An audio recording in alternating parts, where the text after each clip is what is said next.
January 23rd was the first big swell we had of the new year, and it was the first time in I think 4 years or so that we had really light winds on the forecast. I went into January 23rd completely focused on trying to push my equipment. I really wanted to test some new tow boards that I've been refining and fins with those boards, and a futuristic paddle board for big waves that I've been working on for the last couple winters.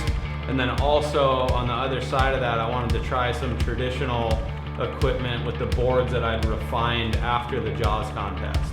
And this day gave a really good opportunity to push myself and push my equipment because of how good the conditions were. There's so much that I could learn in a short amount of time in the water that day.